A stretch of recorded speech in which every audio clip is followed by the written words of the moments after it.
La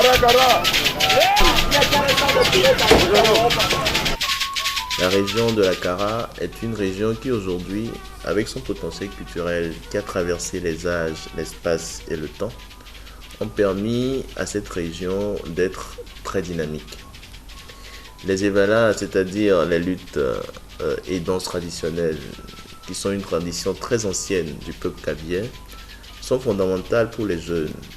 Ceci leur permet de rentrer dans la catégorie des personnes matures qui contribuent à la construction de la société.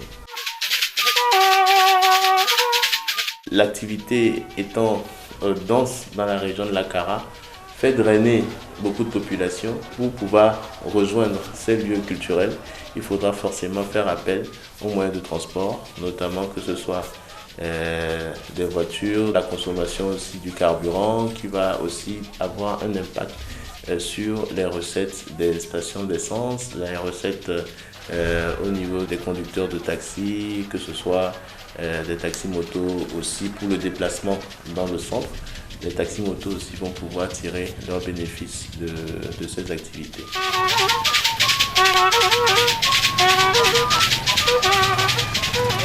Avant, je pouvais faire 5 000 fois. Maintenant, je peux aller à 10 000, 15 000 par jour.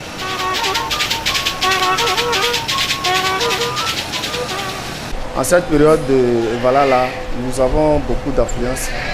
C'est sincèrement très intéressant parce que quand vous êtes là, il n'y a pas de passagers de temps en temps.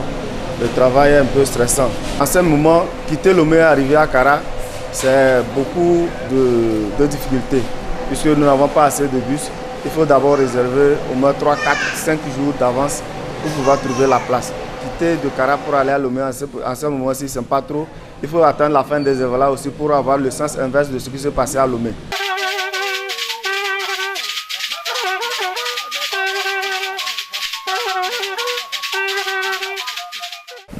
Généralement, quand une économie se développe, vous avez des secteurs qui entrent en boom. Et nécessairement, c'est des secteurs comme le secteur hôtelier. Parce que c'est des secteurs qui finalement montrent que la région est très attractive et que les gens ont envie de venir, soit découvrir, soit investir. Les hôtels sont tellement pleins que vous n'avez pas de place si vous n'avez pas réservé 2 semaines, 3 semaines à l'avance. Mais des fois, quand il n'y a pas d'activité culturelle, sur ces périodes-là, les hôtels sont vides, je dirais. Donc c'est la preuve que si les activités culturelles peuvent se répéter pratiquement tous les mois, nous pouvons faire le plein des hôtels tous les mois.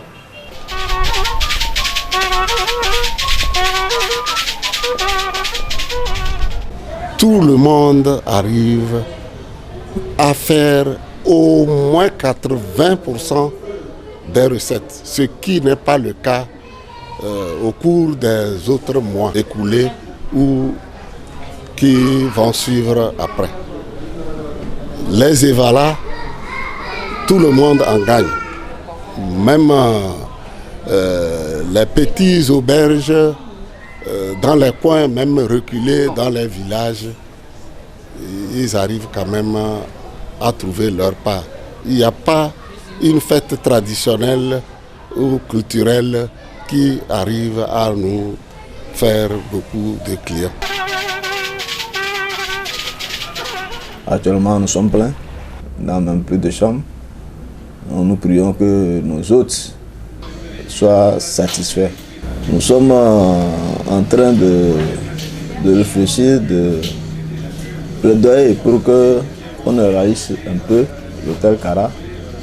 Mais pour l'heure actuelle, quand c'est plein en Kara, ça se déverse dans les petites villes environnantes. Par exemple, il y en a qu'on loge à Pia, par exemple l'hôtel Kabaka, où on loge les gens. Il y en a même qui quittent Sokode pour venir suivre les Evala, retourner et revenir pour certains finales. D'abord, c'est de satisfaire le client parce que c'est un peu difficile qu'un client vous appelle et il veut réserver une chambre, on lui dit que c'est plein. C'est dommage que certains n'arrivent pas à trouver de chambre. C'est pour ça que à chaque fois que ces activités culturelles se déroulent, nous devons avoir une attention particulière sur l'offre hôtelière.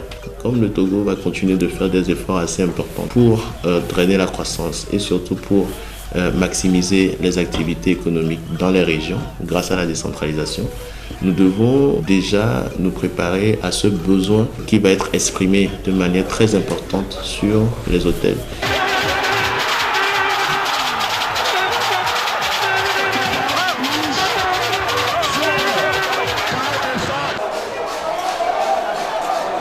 Un évalo terrassé et blessé qui ne peut pas se relever, la Croix-Rouge est appelée à intervenir avec sa technique de le ramasser, de faire le brancardage jusqu'au poste de soins dans lequel il y a les agents de la DPS qui sont parfois aidés de FOGES.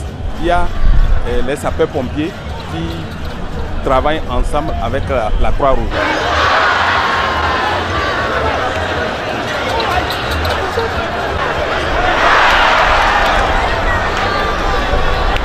Et voilà, c'est un sport, c'est une fête culturelle.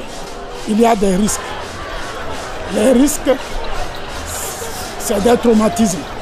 Ces traumatismes concernent les fractures, les entorses, les luxations, les déboîtements, etc. Et j'y inclus certains cas spéciaux, certaines lésions spéciales, c'est-à-dire les morsures de chiens, mais aussi dans cette ambiance festive, les morsures de serpents. Si au cours de cette prise en charge, on remarque qu'il y a une gravité particulière, le évalo est conduit dans le véhicule opératoire. Là se fait des soins donc de deuxième intention.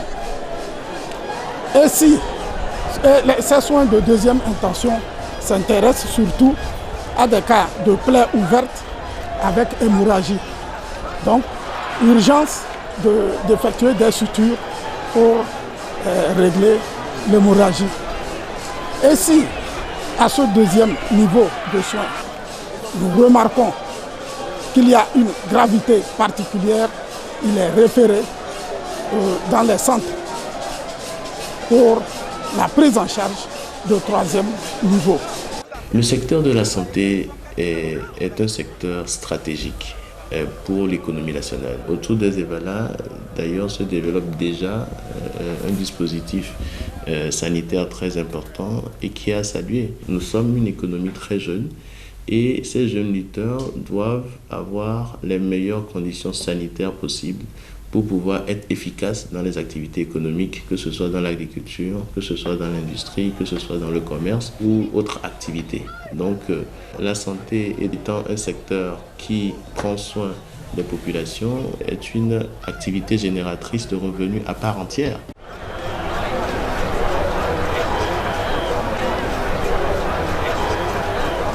C'est une belle occasion pour nous de venir nous rapprocher de nos clients, c'est-à-dire nos assurés. Le taux d'âge a été relevé jusqu'à 26 ans. Les veufs et orphelins qui n'étaient pas assurés et qu'aujourd'hui c'est possible, nous sommes venus leur apporter encore plus d'informations. Le second aspect de la chose, c'est que les artisans représentent une grande majorité de la population. Et nous sommes là pour leur dire, très bientôt et déjà nous sommes avec vous. Ça fait l'affaire des assureurs. Donc, et d'ailleurs de tous les acteurs économiques qui ont envie de faire des affaires. Donc ces événements constituent une aubaine pour aller capter de nouveaux clients, puisque aussi, ce qui est intéressant, c'est que c'est généralement des clients de tous âges, de tout type de revenus, okay? Que ce soit les revenus élevés, les revenus intermédiaires, les revenus les plus bas, ou encore des personnes qui sont plutôt dans l'humanitaire pour apporter un soutien à la communauté.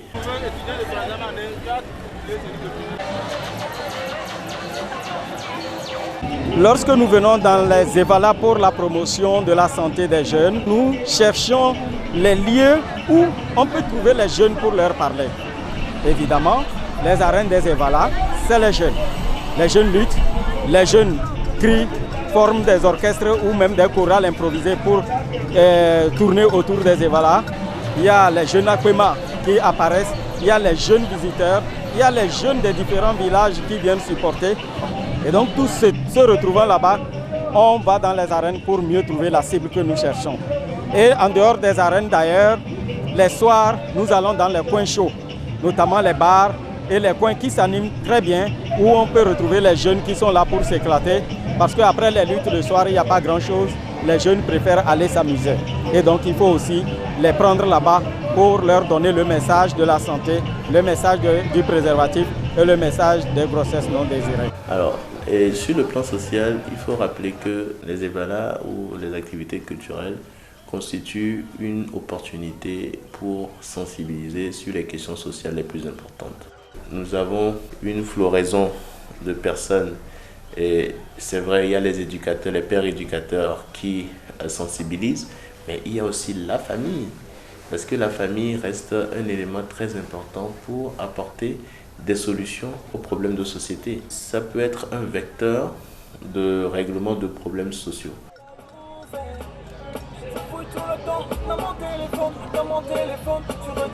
En vacances, la société Matata nous sollicite pour leur vendre leurs produits. Et quand on ne peut pas rester les mains croisées pour attendre les parents, ça m'arrange aussi de leur vendre leurs produits et après trouver de l'argent et payer les fournitures. Nous venons de parler des sociétés qui sont obligées de multiplier la capacité de captage de clients. Et vous allez voir qu'il y a beaucoup de stagiaires ou bien beaucoup de personnes qui n'ont pas encore accès à l'emploi, qui sont déployés sur ce terrain. Et si au cours de ces événements, ces jeunes arrivent à pouvoir séduire leur patron, c'est l'occasion pour leur patron de leur dire « Nous allons vous intégrer dans notre équipe, nous allons vous recruter pour pouvoir faire notre activité. » Et d'ailleurs, ça c'est l'emploi pour les sociétés, mais l'emploi personnel, c'est-à-dire l'auto-entreprise.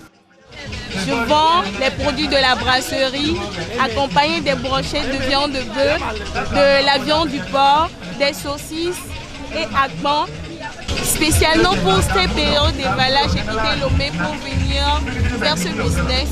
Je me suis associée avec un ami qui s'appelle Jules. Et moi, c'est Noélie, d'où le nom NJ Business de notre entreprise, si je peux l'appeler ainsi. J'ai embauché 8 jeunes pour cette année. L'an dernier, j'avais embauché 4, mais cette année, je me suis dit pourquoi ne pas l'élargir.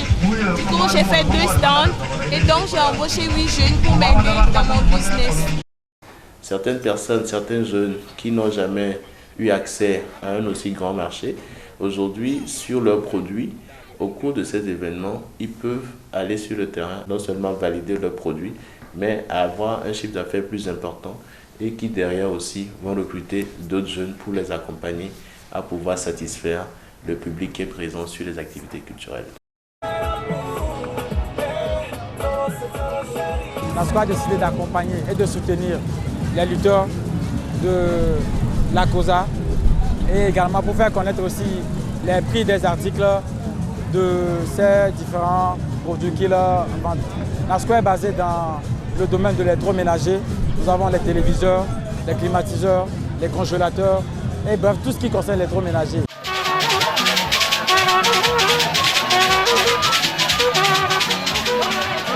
Les commerçantes qui ont perdu toutes leurs ressources lors de l'événement malheureux du marché, s'il y avait une sensibilisation autour de ces femmes pour mettre leurs biens, leurs revenus dans les banques, on aurait eu moins de pertes et je pense que ça aurait pu permettre à ces dames de rebondir.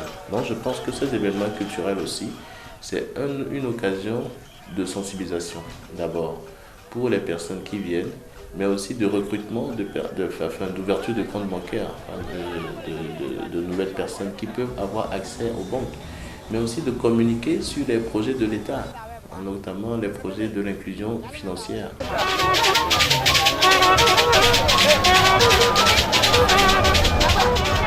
C'est une façon aussi de dire aux clients que nous sommes toujours avec eux, nous nous approchons d'eux et que voilà, ils ont toujours besoin de nos services dans les arènes. C'est un moyen de communication pour permettre à tout le monde qui est présent dans les arènes de voir voilà, les institutions qui habillent, notamment Coris Bank, et également aussi d'apporter notre soutien à ces événements en les mettant à disposition des culottes de façon gratuite.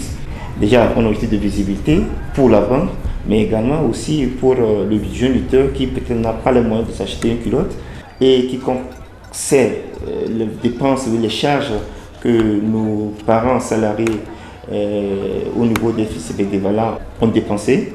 Donc sûrement, nous, on s'est dit pourquoi pas ne pas mettre en place un crédit zéro pour les décharger, ou même plutôt pour les aider à préparer sereinement la rentrée des enfants après toutes les dépenses qu'ils ont fait face au festival des valeurs.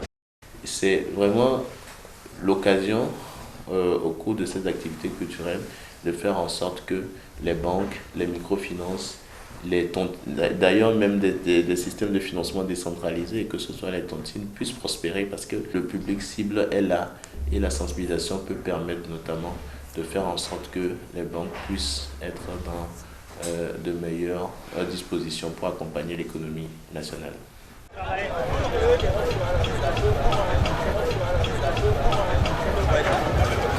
C'est une initiative de l'Université de Kara pour la protection de l'environnement, campus citoyen. Quand on vient les sachets de Pure Water que nous voyons, nous ramassons ça. Et on fait ça dans tous les cantons. En ville, à Kara, nous faisons ça aussi. Nous définissons finalement autour de ces activités culturelles un même esprit de partage, mais surtout un esprit de développement.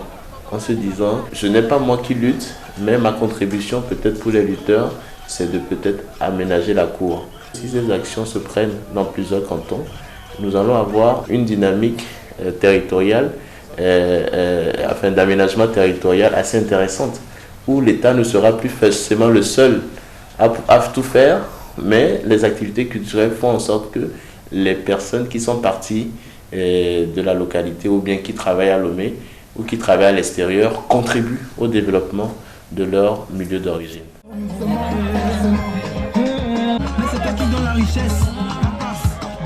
En période des Evala, il y a des nouveaux bacheliers qui viennent pour cette fête traditionnelle.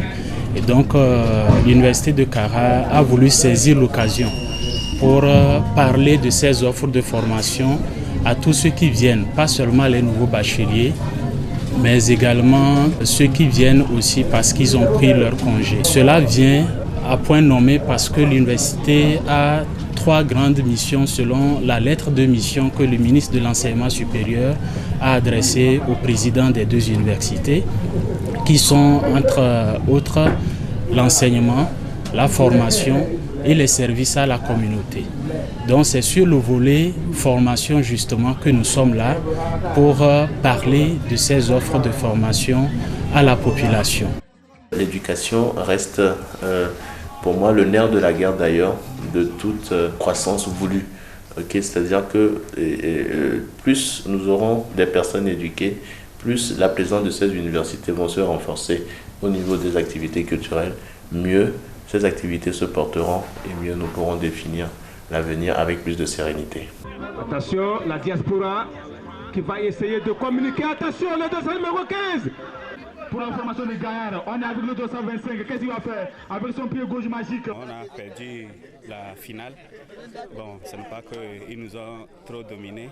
On a essayé aussi de faire de notre mieux.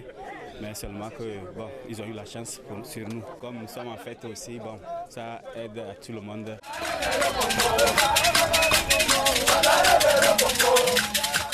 Aujourd'hui, tout le monde sait quelle est la capacité de fédération d'un match de football dans une communauté.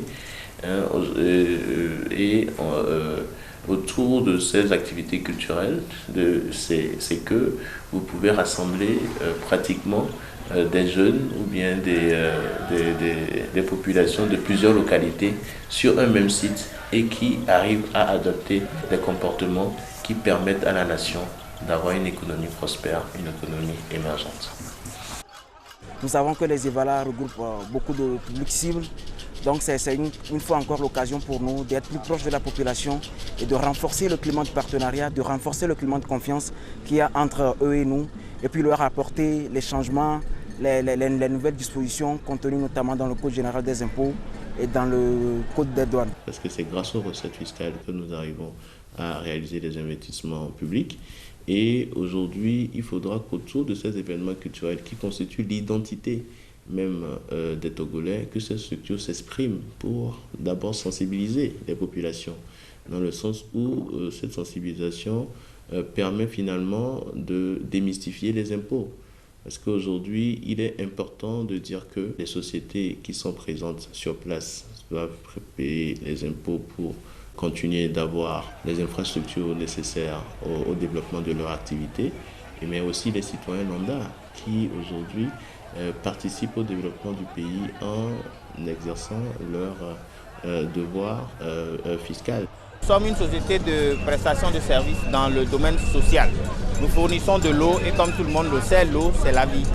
Et donc nous accompagnons les EVALA comme chaque année, mais nous profitons de cette opportunité aussi pour faire la promotion de nos offres et de nos services.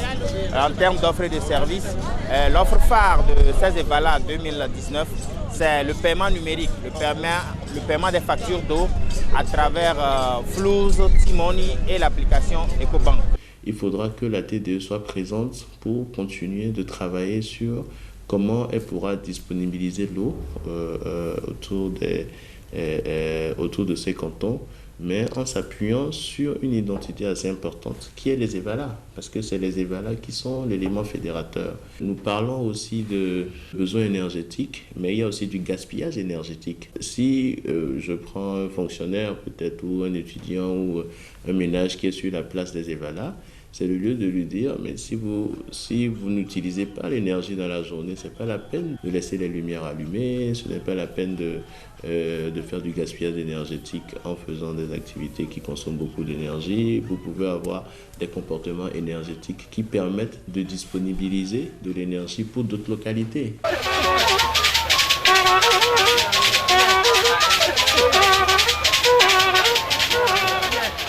Les bonnes dames qui préparent des denrées alimentaires s'en sont sortis largement parce que tout le monde aura à manger, tout le monde aura besoin de satisfaire un besoin ou un autre sur le plan alimentaire, même sur le plan vestimentaire. Vous avez pu remarquer des vendeurs de tissus traditionnels, des boubous traditionnels. Vous avez pu aussi remarquer que beaucoup de vendeurs de viande de porc ont envahi les arènes.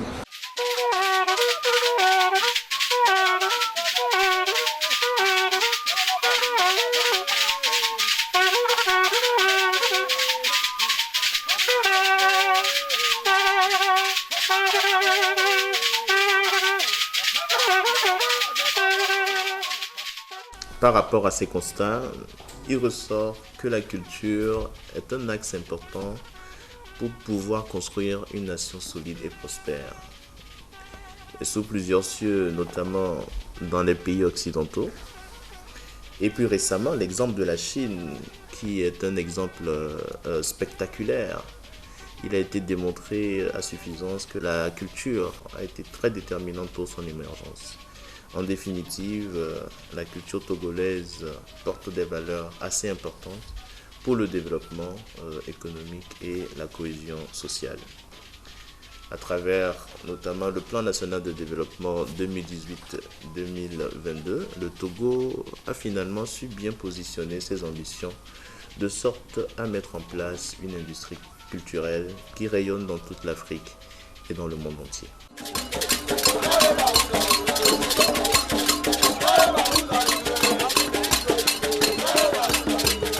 L'industrie culturelle aujourd'hui est une action phare dans le PND et nous devons pouvoir nous appuyer sur cet axe-là pour faire en sorte que ces activités culturelles aient des échos beaucoup plus importants. Au lieu que les activités culturelles se déroulent sans fort impact, il faut une meilleure organisation au niveau des territoires. Et je pense que la décentralisation peut aider beaucoup à cela. Parce que une fois que la décentralisation aujourd'hui est effective et que nous allons avoir des communes plus dynamiques, les communes auront plus de moyens pour impacter l'organisation de ces activités culturelles.